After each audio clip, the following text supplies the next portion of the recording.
Welcome students. Welcome in Rathi classes. Today we are discussing about our economic book Understanding Economic Development. It is the textbook for class 10th. Today we are going to start our first chapter of our economics book. First chapter is development. What is the meaning of development? Development जो word है बेटा, इसका Hindi meaning है विकास. Increase in alternative in terms of education, health and income is known as development. For example, you can see this is a rickshaw puller. अगर मान लीजिए इसकी income 5000 per month है और उससे बढ़कर 7000 पर मंथ हो जाती है, तो एजुकेशन इसका जो इनकम लेवल है वो पहले से बढ़ गया है. तो क्या ये डेवलपमेंट है? हाँ, डेफिनेटली ये डेवलपमेंट है. ये देखिए कि बेटा ये वीक लग रहा है आपको. हेल्थ मान लीजिए इसकी पुअर है. अगर ये हेल्थ स्टैंडर्ड इसके इम्प्रूव हो जाते हैं, इसको कोई बीमारी है वो ठीक हो जाती है या इसकी हेल्थ लेवल बढ़ जाता है, is this development? Yes, it is also development. Next, for example पहले ही अपने बच्चों को एजुकेशन नहीं दे पा रहा था, but now he can provide education facility to his children due to the facility provided by the government, free education facility for all, midday meal etc. अब क्या है बेटा, उसके बच्चे स्कूल जाते हैं, दे कैन गेन एजुकेशन.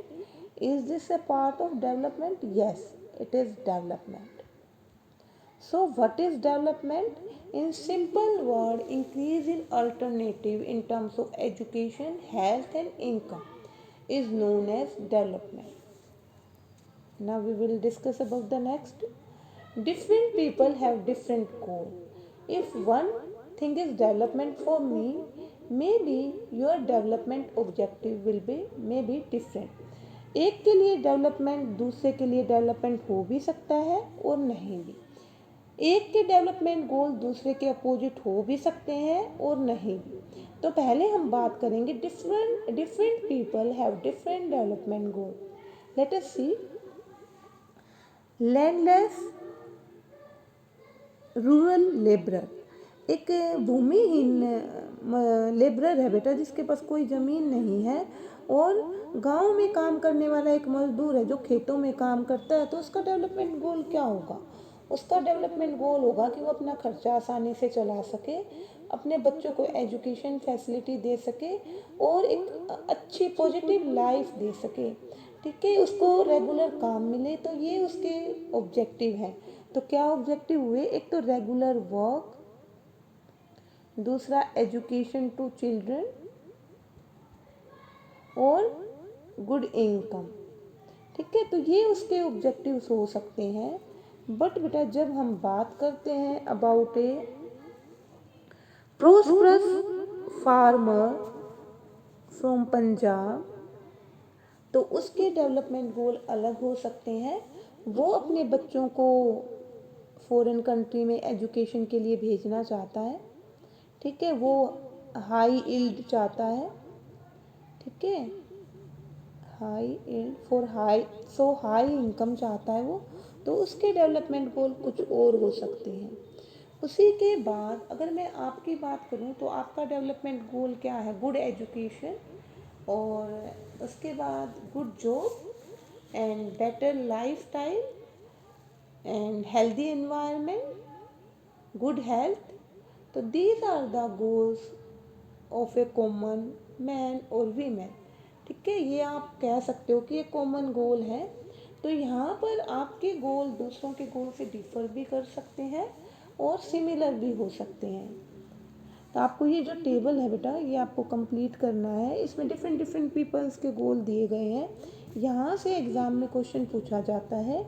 कोई भी आपको दे देगा जैसे कि an Adivasi from Narmada valley. ठीक है, उसका गोल दे दिया एग्ज़ाम में आपको, तो बताओगे आदिवासी फ्रॉम नर्मदा वैली क्या चाहेगा? सबसे पहले आपको पता है कि फॉरेस्ट लॉ इम्प्लीमेंट होते हैं, तो जो आदिवासी हैं उनको उनके नेचुरल हैबिटेट से अलग कर दिया जाता है. तो वो क्या चाहेगा कि डिस्प्लेस ना किया जाए उसके हैबिटेट से उसको.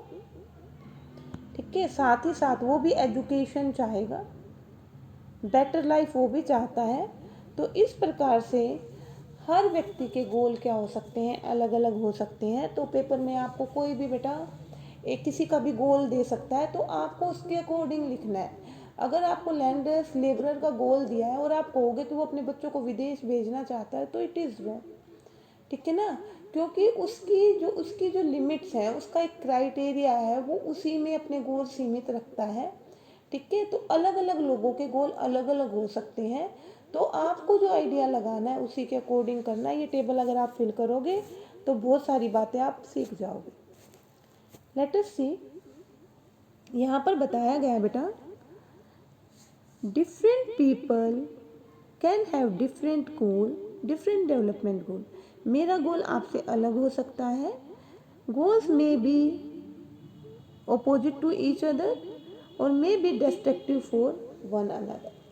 क्या है, एक का गोल दूसरे के ओपोजिट भी हो सकता है, और कई बार एक का गोल दूसरे के लिए डिस्ट्रक्टिव भी हो सकता है। फॉर एग्जाम्पल, आप नर्मदा वैली का ही एग्जाम्पल लीजिए। वहाँ से जो लोग हैं, जो वहाँ के नेचुरल हैबिटेट में रहते हैं, वहाँ पर डैम बनाने का काम शुरू हुआ है, तो उनको वहाँ से हटाया जा रहा है। तो डैम बनेगा तो जो शहरी लोग हैं उनको काफ़ी फ़ायदा होगा, availability of water, electricity, adventure sports, there lot of facility will be provided to the city people. But जो लोग हैं वहाँ के, उनको नेचुरल हैबिटेट से डिस्प्लेस्ड होना पड़ेगा। They can lose their culture, क्योंकि समाज के किसी भी हिस्से में जाकर वो बसेंगे तो अपने कल्चर को नहीं बचा पाएंगे। तो ये उनके लिए क्या हो सकता है, डिस्ट्रक्टिव हो सकता है। सो यू कैन सी कि एक का जो गोल है, एक का डेवलपमेंट गोल दूसरे के लिए क्या हो सकता है, डिस्ट्रक्टिव भी हो सकता है। नेक्स्ट देखेंगे बेटा हम, इनकम एंड अदर गोल। बेटा आप ये देखो कि एक रिक्शा पुलर है, वो भी अपनी इनकम बढ़ाना चाहता है, इनकम बढ़ाना चाहता है, ठीक है। मी टू, मैं भी अपनी इनकम बढ़ाना चाहती हूँ। योर पेरेंट्स टू, आपके पेरेंट्स भी अपनी इनकम बढ़ाना चाहते हैं।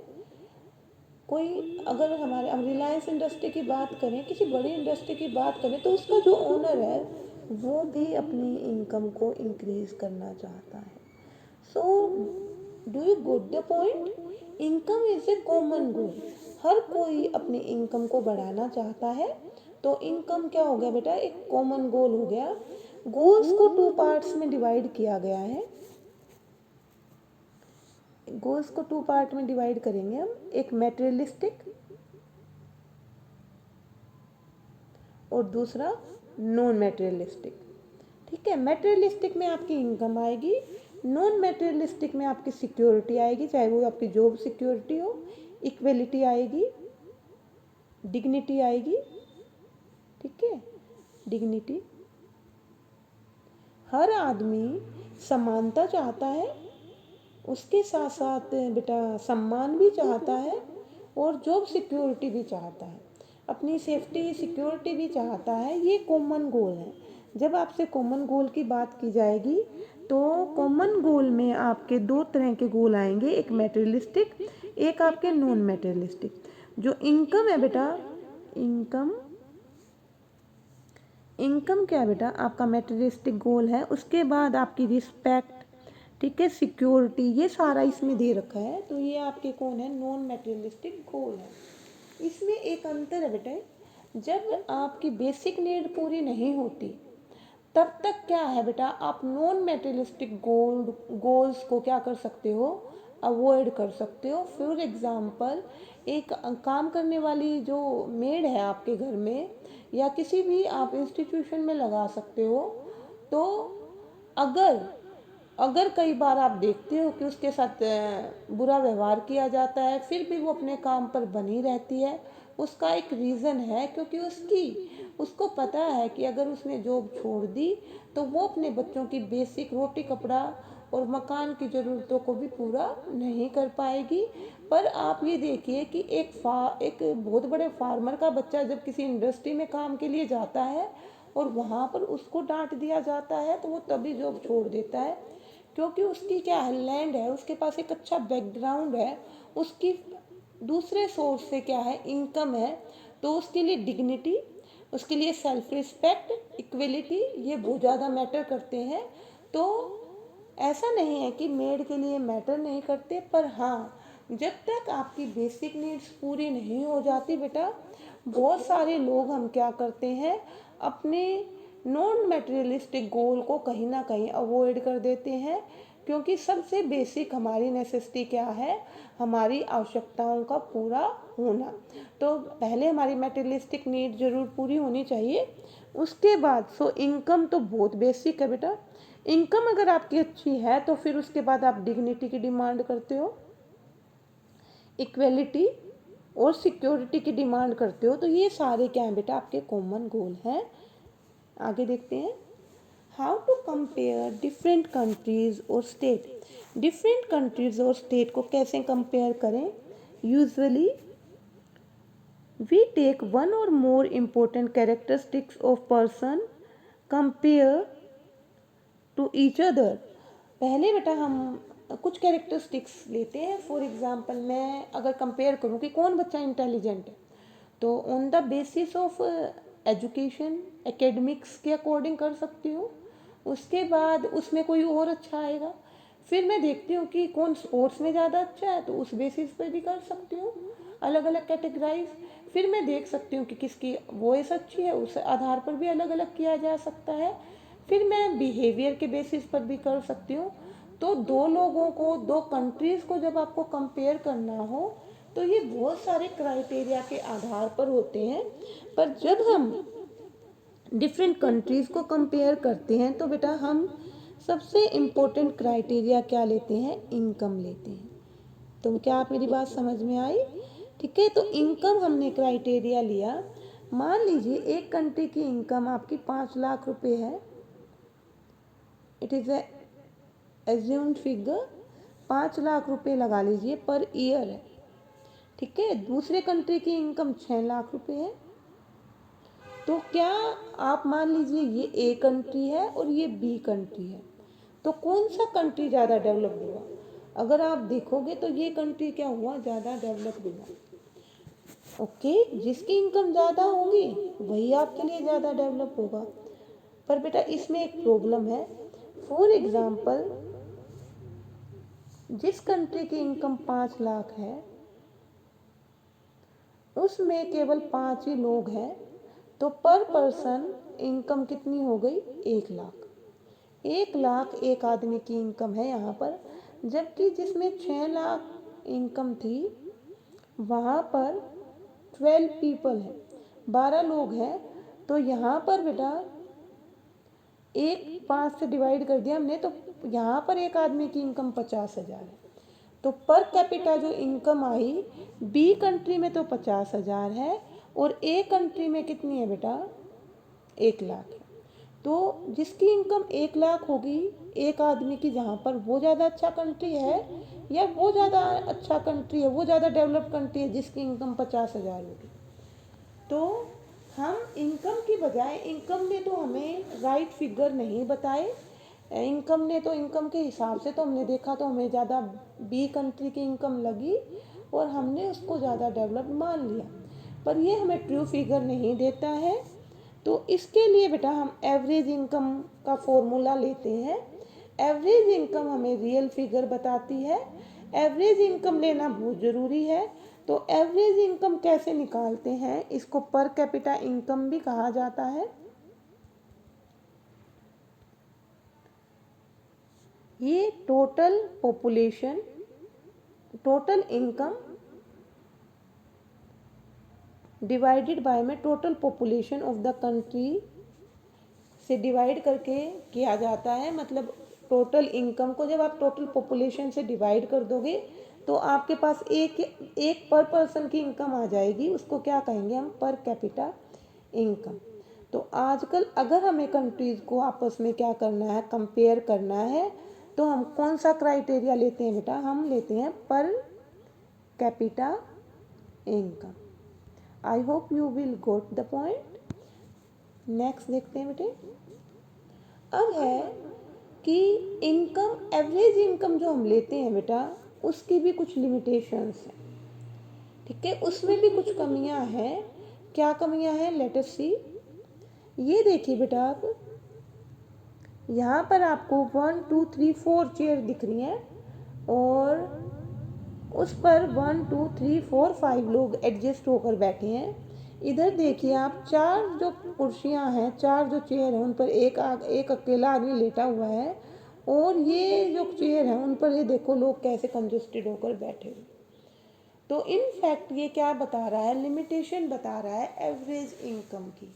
हमें ये पता है कि ये दोनों कंट्री हैं, उनकी एवरेज, मान लीजिए ए कंट्री है, ये बी है, दोनों की एवरेज इनकम क्या है, सेम है, पर एवरेज इनकम का डिस्ट्रीब्यूशन, मान लीजिए एवरेज इनकम कितनी है इनकी, 5,000 रुपये। ठीक है ना, इसमें भी एक आदमी की इनकम 5,000 है और इसमें भी, ठीक है, पर कैपिटा इनकम। पर इसमें जो 5,000 इनकम है वो इक्वली डिस्ट्रीब्यूटेड है। पर यहाँ पर आप देखो कि एक आदमी की तो इनकम जो है वो 20,000 रुपये है और इनको 1,000 रुपये मिल रहे हैं। तो ये 4 लोग तो गरीबी में जी रहे हैं, ये एक व्यक्ति काफ़ी रिच है इस कंट्री में।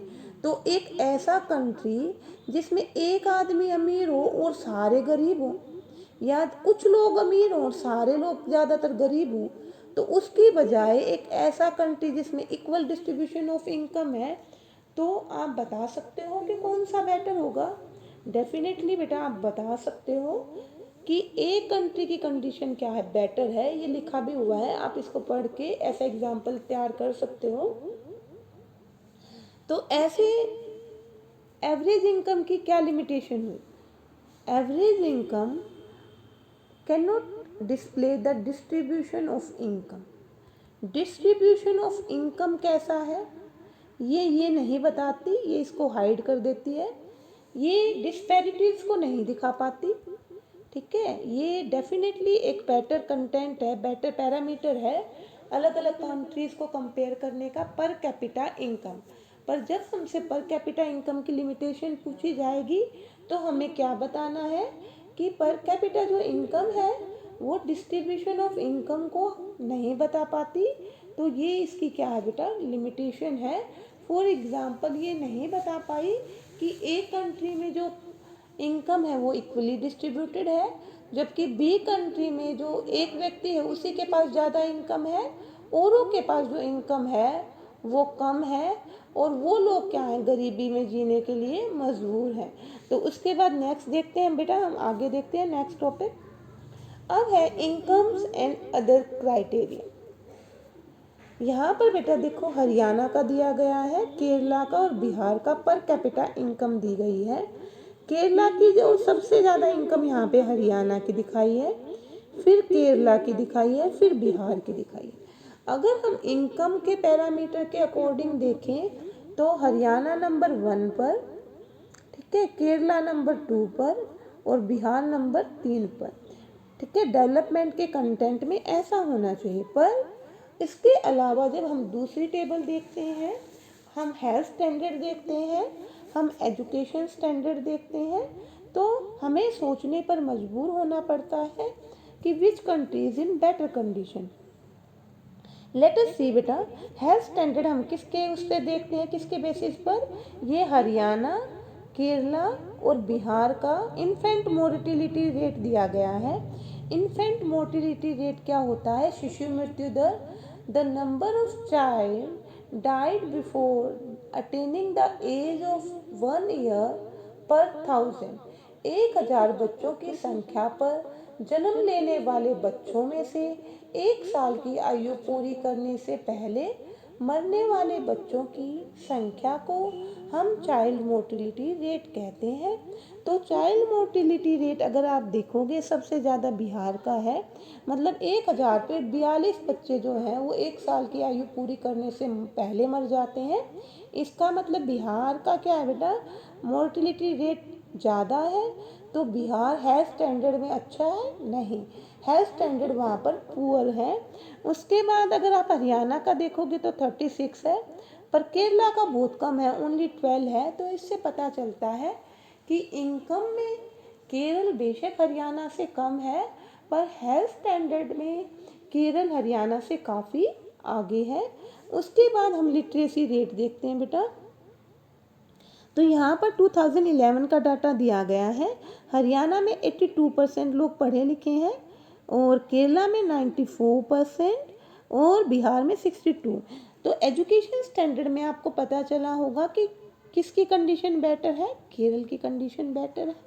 उसी प्रकार नेट अटेंडेंस रेशियो क्या होता है बेटा? नेट अटेंडेंस रेशियो क्या होता है? It is the total number of children of age 14 to 15 year attending school as a percentage of total number of that age group. Net attendance ratio 14 से 15 साल की उम्र तक के कितने भी बच्चे हैं उनमें से उनकी कुल संख्या, ठीक है, तो और उनमें से स्कूल जाने वाले बच्चों की संख्या का जो परसेंटेज निकाला जाता है उसको नेट अटेंडेंस रेशियो कहते हैं। तो इस हिसाब से अगर नेट अटेंडेंस रेशियो देखें हम तो केरला का सबसे अच्छा है। तो मतलब केरला में स्कूलों में जाने वाले बच्चों का परसेंटेज हाई है। तो इस बेसिस पर हम बता सकते हैं कि आपका अगर हम इन सारे पैरामीटर्स को काउंट करें, इनकम को भी, उसके बाद इनकम केरल की कम है बट बहुत ज़्यादा कम नहीं है हरियाणा के कंपैरिजन में। तो बेटा income, health standard, literacy rate और नेट अटेंडेंस रेशियो, अगर हम इन चारों का कंपैरिजन करें तो 3 में केरला बेटर है सबसे, ठीक है, 1 में हरियाणा बेटर है। बट अगर हमें टोटल ओवरऑल बताना, बिहार इन सब में पीछे है। तो अगर हमें एक बताना है तो केरला या आपका केरल जो है वो सबसे डेवलप स्टेट है। Okay, I hope you will goat the point. अगर पहले के समय में 1980s तक अगर हमें कंपेयर करना होता था एक कंट्री को दूसरे से, तो मोस्टली हम किस पर चलते थे, किस पर बेस करते थे बेटा? तो हम मोस्टली बेस्ड होते थे केवल इनकम पर, एवरेज इनकम पर या पर कैपिटा इनकम पर। पर बेटा अभी हमें अगर एक कंट्री को दूसरे कंट्री से कंपेयर करना है तो हम हेल्थ स्टैंडर्ड देखते हैं जिसमें हम चाइल्ड मोर्टेलिटी रेट को मेज़र करते हैं, हम एजुकेशन स्टैंडर्ड देखते हैं जिसमें हम लिटरेसी रेट देखते हैं, उसके बाद नेट अटेंडेंस रेशियो देखते हैं। नेट अटेंडेंस रेशियो जैसे मैंने आपको बता दिया, 14-15 साल के बच्चों की कुल संख्या में से स्कूल जाने वाले बच्चों की संख्या का जो परसेंटेज है उसको नेट अटेंडेंस रेशियो कहा जाता है। तो इन सब में कौन बेटर कंडीशन में है? केरला। तो केरला इन गुड कंडीशन। आगे देखते हैं बेटा। सो अगर आप इन सारे पैरामीटर में देखोगे तो केरला ज़्यादा क्या है? डेवलप स्टेट है, ठीक है। Now we will discuss about the public facilities, ठीक है। Public facilities are the basic facilities, ठीक है, which are provided by the government. You have studied it earlier also. एक तो होता है बेटा private services are the services which are governed by or provided by the private institution, for example private school, private hospital and so many other things. But जब हम public facilities या public services की बात करते हैं, these are the services which are provided by the government.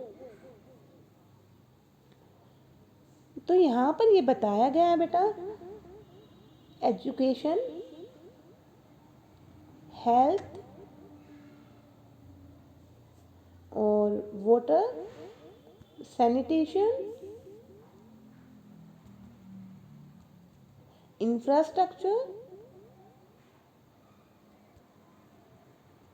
And electricity. These are the basics services which are provided by the government, because maybe in some sector private institutions can take part to gain the profit.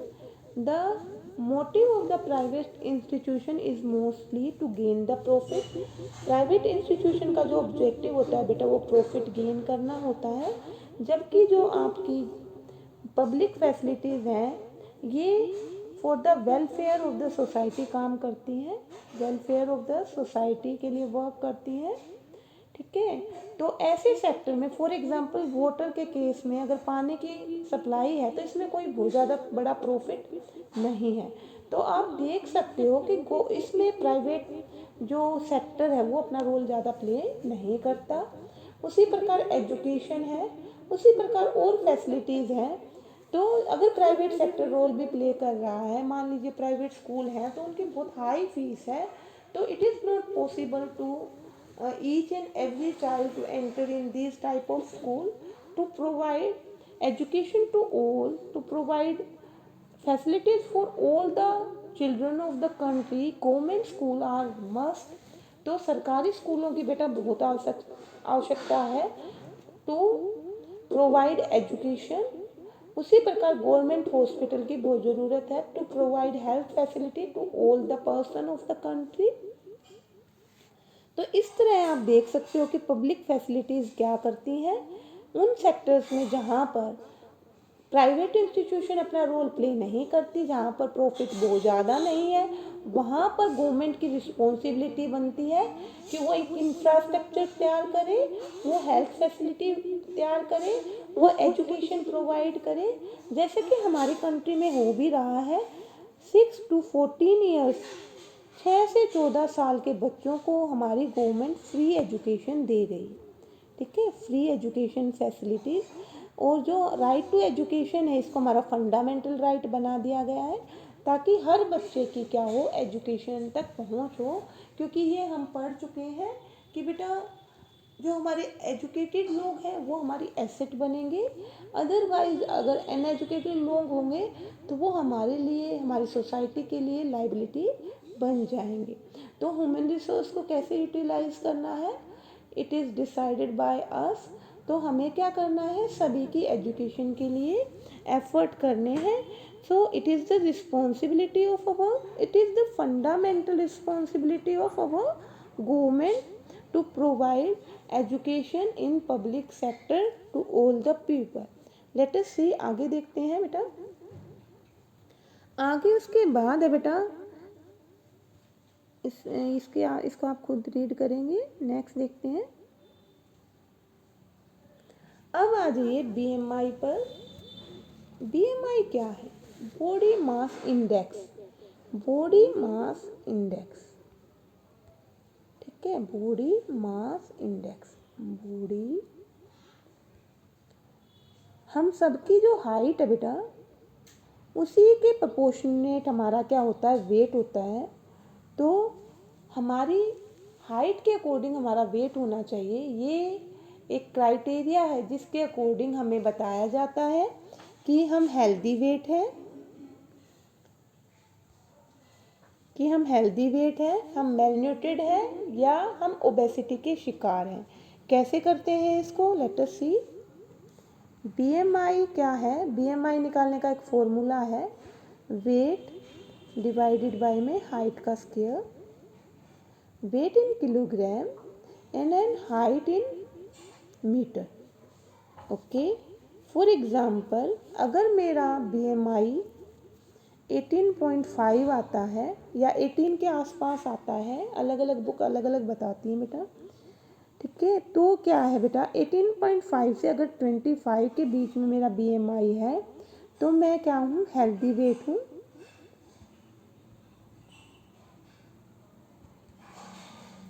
अगर मेरा BMI 25 से ज़्यादा है तो इसका मतलब क्या है, मैं ओबेसिटी का शिकार हूँ। और अगर 18.5 से भी कम है तो कहीं ना कहीं क्या है बेटा, मैं मेल न्यूट्रिड हूँ, कुपोषण का शिकार हूँ, मेल न्यूट्रिशन का शिकार हूँ। तो इस प्रकार से क्या है, ह्यूमन डेवलपमेंट के अकॉर्डिंग ये रिपोर्ट जब बनाई जाती है तो उसमें लोगों का बीएमआई देखा जाता है। हेल्थ के अकॉर्डिंग अगर हमारा वेट नहीं है तो ये काफ़ी सारी हमारी बॉडी के बारे में और फिटनेस के बारे में जानकारी देता है। यहाँ पर हम देखते हैं बेटा, some data regarding India and its neighbour for 2015। यहाँ पर एक टेबल दिया गया है, ये ह्यूमन डेवलपमेंट रिपोर्ट है 2016 की। ह्यूमन डेवलपमेंट कैसे निकाला जाता है, जैसे कि मैंने बताया कि पहले तो इनकम के बेसिस पर किया जाता था, पर अब उसमें और भी क्राइटेरिया है। फॉर एग्ज़ाम्पल, ये तो इनकम हो गई, ये लाइफ एक्सपेक्टेंसी, हेल्थ स्टैंडर्ड को ये किस में मापते हैं? Life expectancy. एक्सपेक्टेड, ये लाइफ एक्सपेक्टेंसी क्या होता है? Expected life of a person at A time of birth. जन्म के समय व्यक्ति की जो अनुमानित आयु है, जैसे हमारे माना जाता है कि एक आदमी, हम जन्म के समय ही देख लेते हैं कि हमारे देश में जो एक्सपेक्टेड एज है वो 67 के आसपास है। तो मतलब अनुमानित आयु इतनी होगी। तो ये अगर आपके कंट्री में, अगर जापान में ये 80 है, तो वो ये दिखाता है कि वहाँ पर हेल्थ स्टैंडर्ड क्या है, ज़्यादा ऊंचे हैं। तो उसके बाद क्या है बेटा, यहाँ पे बताया mean year of schooling people age 25 and over. ये स्कूलिंग का परसेंटेज बताया गया है और ये हमारी रैंक बताई गई है। तो ये हमें देखनी है ह्यूमन डेवलपमेंट इंडेक्स में हमारी रैंक। सब चीज़ों को आप पढ़ेंगे तो आपको पता चलेगा कि श्रीलंका इसमें 73 रैंक पर है। हमारा पड़ोसी देश, जो हमारा नज़दीक आइलैंड कंट्री है, वो 73 पर है। और इंडिया जो है वो, उसका रैंक है 131। इसका मतलब है कि इनकम के मामले में तो बेशक, मतलब इनकम के मामले में भी, लाइफ एक्सपेक्टेंसी में भी, स्कूलिंग में भी, सब में श्रीलंका जैसे छोटे से देश का रैंक हमसे क्या है, ऊपर है। उसके बाद जो हमारे पड़ोसी कंट्री हैं उनमें से हम देखेंगे बेटा, म्यांमार है आपका 145 रैंक, उसके बाद पाकिस्तान 147, नेपाल 145, बांग्लादेश 139। तो इस प्रकार ह्यूमन डेवलपमेंट इंडेक्स ना केवल इनकम को, बल्कि आपके हेल्थ स्टैंडर्ड, एजुकेशन, इन सब को भी एक पैरामीटर के रूप में काउंट करता है। और उसके बेसिस पर ज़रूरी नहीं है कि कोई बड़ा देश ही आगे होगा, एक छोटा सा देश श्रीलंका भी हमसे रैंक में काफ़ी आगे है। नेक्स्ट देखते हैं। Now sustainability of development, it is one of the most important topic of the chapter. Sustainability means judicious use of resources. Judicious use of resources so that we can use the resources and our future generation also use the resources. ऐसा नहीं है कि हम संसाधनों का प्रयोग ही ना करें, हम भी इनका यूज़ करें और आने वाली जनरेशन के लिए भी ये बचे रहें। तो यहाँ पर एक एग्जांपल दिया गया है ग्राउंड वाटर का। जो ग्राउंड वाटर का लेवल है बेटा कंट्री में धीरे धीरे कम हो रहा है। अगर आप उसको स्टडी करोगे तो जैसे हरियाणा, पंजाब, जहाँ पर क्या होता है, बहुत सारे ट्यूबवेल्स और इनसे इरिगेशन होता है, तो वहाँ पर ये काफ़ी नीचे जा चुका है। हर स्टेट का आपको अलग मिलेगा, पर बहुत सारे स्टेट हैं जहाँ पर अंडरग्राउंड वाटर का लेवल क्या हो गया, लो हो गया है। ये एक चिंता का विषय है। तो सस्टेनेबिलिटी ऑफ डेवलपमेंट कहता है केवल हम उतना ही यूज़ करें जितना कि हमारे लिए ज़रूरी है, और आने वाली जो जनरेशन है उससे उसको कोई लॉस नहीं होना चाहिए। अगर इसी प्रकार अंडरग्राउंड वाटर कम होता गया तो बेटा लैंड बैरन हो जाएगी, अनफर्टाइल हो जाएगी और कोई भी वेजिटेशन उगाना वहाँ पर पॉसिबल नहीं होगा। ऐसे में फूड इनसिक्योरिटी होगी। फूड इनसिक्योरिटी होने की वजह से क्या होगा बेटा, लोगों की खाद्य आवश्यकताओं को हमारा देश पूरा नहीं कर पाएगा। तो it is a dangerous thing. आगे देखते हैं। अब उसके बाद ये सेकेंड एग्जाम्पल इसी का दे रखा है बेटा, सस्टेनेबिलिटी ऑफ डेवलपमेंट का, सस्टेनेबिलिटी ऑफ रिसोर्सेज। ठीक है, अब देखते हैं एग्जॉशन ऑफ नेचुरल रिसोर्सेज। इसमें ये बताया गया है कि जिस हिसाब से हम पेट्रोल को यूज़ कर रहे हैं, तो आने वाले समय में पेट्रोलियम को जिस तरह से हम यूज़ कर रहे हैं, आने वाले समय में हमारे सारे पेट्रोलियम के जो भंडार है वो ख़त्म हो जाएंगे, एग्जॉस्ट हो जाएंगे। तो then what will we do, तब हम क्या करेंगे? मे भी ऐसा नहीं है कि तब हमारे पास कोई संसाधन नहीं बचेंगे। तब बेटा हम क्या करेंगे, अभी तो हम क्या कर रहे हैं, नॉन रिन्यूएबल रिसोर्सेज का यूज़ कर रहे हैं। Non renewable the resources which can not be renewed, for example petroleum. But फिर हम क्या करेंगे बेटा, renewable resources, for example solar energy, wind energy, ठीक है ना, they can be renewed again and again. तो हम इनका यूज़ करेंगे। ठीक है, फॉर एग्जाम्पल अभी आपने सुना होगा कि सोलर एनर्जी से एक एरोप्लेन भी चलाया गया है। ठीक है, तो इस प्रकार आपको पता है कि आने वाले समय में हमें इनका यूज़ करना पड़ेगा, क्योंकि अगर हम non renewable resources like petroleum को इसी स्पीड से यूज़ करते गए तो आने वाले समय में ये बचेंगे ही नहीं। तो ये एक बात है बेटा, ये जो बहुत ज़रूरी है, आपके लिए समझना भी ज़रूरी है। तो हमें क्या करना है, उसको फ्यूचर जनरेशन के लिए बचा कर रखना है। आगे बात करते हैं। उसके बाद पूछा जाता है क्या बेटा, जो ये आपका पोल्यूशन है, जो पोल्यूशन है, क्या ये एक लिमिटेड टॉपिक है? क्या ये आपके देश तक सीमित है? नो। क्या ये इंटरनेशनल, क्या ये इंटरनेशनल टॉपिक है? यस। क्योंकि पोल्यूशन को क्या, आप अपने कंट्री में पोल्यूशन करो तो वो क्या केवल उसी एरिया में लिमिटेड रह जाएगा? नहीं, वो आसपास के देशों को भी पोल्यूटेड करेगा।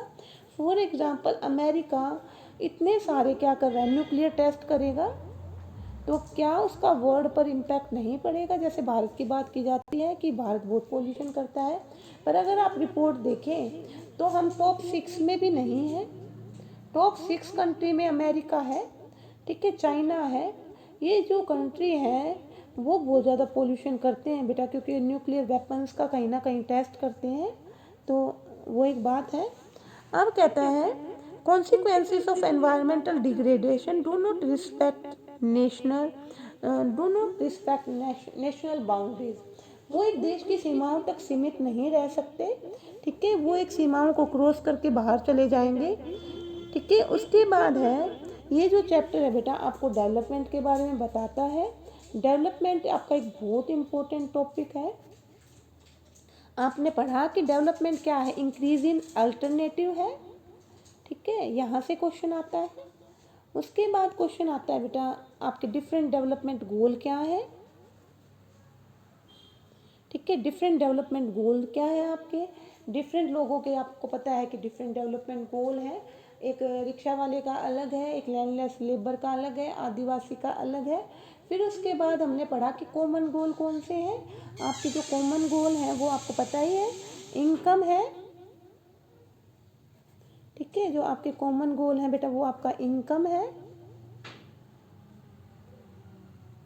उसके बाद आपका कॉमन गोल आपका ये मटेरियलिस्टिक है, नॉन मटेरियलिस्टिक में बहुत सारे आ जाएंगे, आपकी सिक्योरिटी आ जाएगी, ठीक है, उसके बाद आपकी रिस्पेक्ट आ जाएगी, ठीक है। उसी प्रकार हमने बेटा अलग अलग कंट्रीज़ को कंपेयर करा। कंपेयर के लिए हमने पढ़ा कि पर कैपिटा इनकम ज़रूरी है, ठीक है, पर कैपिटा इनकम। और एट लास्ट हमने पर कैपिटा इनकम की लिमिटेशन भी पढ़ी कि वो डिस्ट्रीब्यूशन को नहीं बता पाती। उसके बाद हमने केरला का, हरियाणा का और बिहार का एग्जाम्पल देखा कि इनकम के अलावा दूसरे पैरामीटर भी हैं जो अलग अलग कंट्रीज़ को कंपेयर करने के काम आते हैं।